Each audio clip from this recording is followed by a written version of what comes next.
नमस्कार। आज हम जानेंगे उस रहस्य को जिसे समझकर ब्रह्मांड का हर अंत भी एक आरंभ लगता है। हिंदू शास्त्र बताते हैं कि सृष्टि बार बार बनती है और बार बार नष्ट होती है। यह विनाश कोई दुखद घटना नहीं, बल्कि एक दिव्य प्रक्रिया है जो समय को शुद्ध करती है।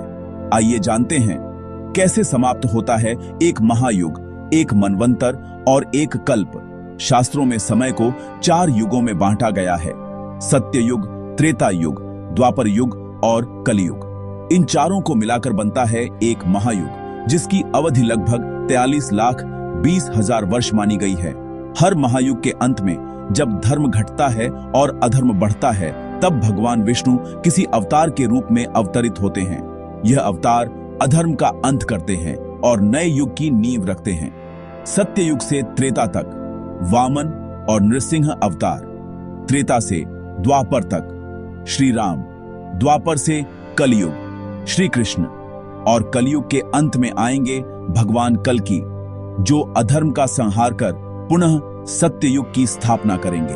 यही है महायुग का अंत, एक चक्र जो बार बार चलता है और हर बार विष्णु के रूप में धर्म को पुनर्जीवित करता है।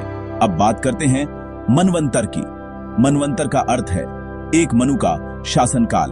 हर मनु अपनी अवधि में मानव, देवता और समस्त जीवन का संचालन करता है। एक कल्प में ऐसे 14 मनवंतर होते हैं।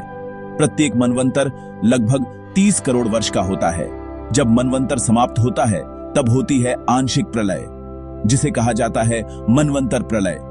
इसमें सृष्टि का केवल एक भाग नष्ट होता है।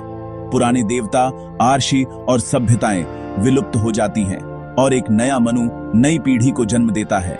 कहा गया है, पिछले मनवंतर के अंत में जब जल प्रलय आई, तो भगवान विष्णु ने मत्स्य अवतार लिया और नए मनु को बचाया, ताकि जीवन फिर आरंभ हो सके। यह अंत नहीं था, बल्कि शुद्धिकरण था। अब सबसे विशाल चक्र आता है कल्प। एक कल्प ब्रह्मा का एक दिन होता है, जिसकी अवधि लगभग 4 अरब 32 करोड़ वर्ष मानी गई है। जब यह कल्प समाप्त होता है, तब होता है महाप्रलय।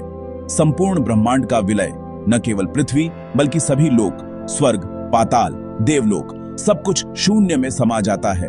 इस समय भगवान शिव रुद्र रूप धारण करते हैं।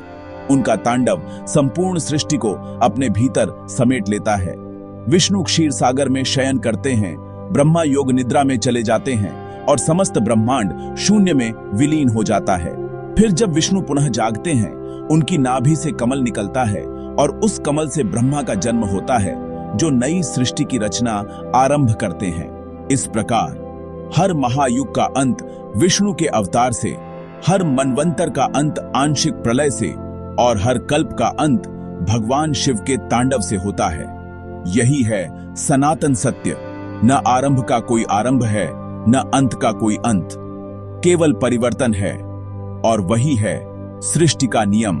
अगर आपको यह कथा ज्ञानवर्धक लगी हो, तो वीडियो को लाइक करें, चैनल को सब्सक्राइब करें और कमेंट में लिखें। मैं अगले वीडियो में प्रलय के 5 रूप जानना चाहता हूं।